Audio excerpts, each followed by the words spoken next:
இத பாரு, எண்ணி 3 மாசம் தான். 30,000 ரூபாய மொத்தமா வாங்கிக்க. 3 பேர் வருவோம், வெறுங்கையை வீசிட்டு போவோம்.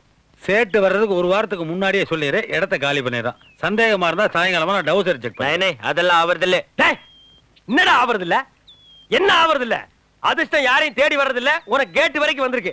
இத மிஸ் பண்ண மவன வாழ்க்கை பூரா கஞ்சிதான், அப்புறம் காக்கி சட்டை தான். அதான் மாரி சேட்டு வந்து கேட்டா எங்க 3 பேரை கையை காட்டி விட்டு நீ எஸ்கேப் ஆயிக்க. உனக்கு 30,000 மிச்சம் தானே. என்னடா சொல்ற? மண்டை ஆட்டுறான். வெட்டிட்டுமா? அடிச்சிருக்க. நீ கொஞ்சம் இரு.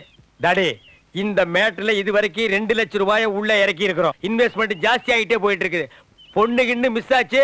மவனை நீ கஞ்சி தாண்டி புடுறா. சலோ சலோ. இதுக்கு முன்னால தாடி குறுக்கா வேலை பார்த்திருப்பான்னு நினைக்கிறேன். இந்தி எல்லாம் சரளமா பேசுறான். Hello brother.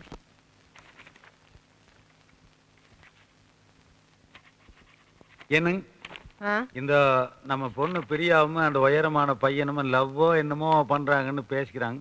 இல்லைங்க, உங்க பொண்ணு பிரியாவும் அந்த ஹைட்டான பையனும் லவ் பண்றாங்கன்னு ஊருக்குள்ள பரவலா பேசிக்கிறாங்க. நானே பார்த்தனுங்க. என்ன சொல்றீங்க? ஆமாங்க, பார்த்ததுல டென்ஷன் ஆகிங்க. மண்டை குழம்பி போய் யாருகிட்ட சொல்றதுன்னு புரியாம பாருங்க, உங்ககிட்ட போய் வளரிட்டேன். பிரியா, பிரியா. மம்மி, என்ன மம்மி? அவர் சொல்றதெல்லாம் உண்மையா? என்ன சொன்னீங்க? ஐயோ, நான் ஒண்ணும் சொல்லியே. நான் என்னமா சொன்னேன்? யார் கூடயோ சேர்ந்து ஊர் சுத்திட்டு இருக்கியாமே? ஓ, அதுவா? Thanks daddy.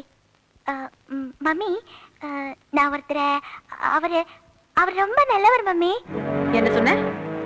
உனக்கு யார் மாப்பிள்ளையா வரணும், எப்பேற்பட்ட வாழ்க்கை அமையணும்னு டிசைட் பண்றவன் நான். எவ்வளவு பெரிய பெரிய இடத்துல இருந்தெல்லாம் சம்பந்தம் வருது, அதையே தட்டி கழிச்சிட்டு இருக்கேன். யாரோ 3rd கிரேட் ஆள லவ் பண்ணிட்டு வந்திருக்கிறியே. இத பார், அப்படியே நீ காதலிச்சாலும் அந்த கல்யாணத்துக்கு நான் சம்மதிக்க மாட்டேன்.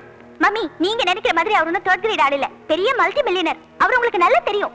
அவர் காலையில ஜாகிங் போறதுக்கே 40 டாக்ஸோட போவாரு. ஓ, அவரா? ஐயோ, அவர் பெரிய ஃபாரின் பார்ட்டிமா. கூட வர நாயே ஃபாரின் நாயினா பாத்தீங்க. Mister Shan from Singapore mummy. அன்னைக்கு கோயில கூட பாத்தீங்கல்ல? The tall man. அவர்தான். அவர் உங்களுக்கு தெரியுமா? தெரியுமே. ஆளு அராப் ஷேக் மாதிரி நல்ல ஹைட்டா இருப்பாரு. ஆனா நம்ம சாரிசனம் தான். அவரை வர சொல்லுங்க, பேசணும். ஐயோ ஐயோ, அவர் எவ்வளவு பெரிய ஆளு.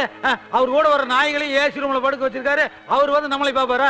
நாம தான் அவர் போய் பார்க்கணும். அதுவும் அப்பாயின்மெண்ட் எல்லாம் வாங்கணும். அதைத்தான் ஏற்பாடு பண்ணுங்கன்னு சொல்றேன்.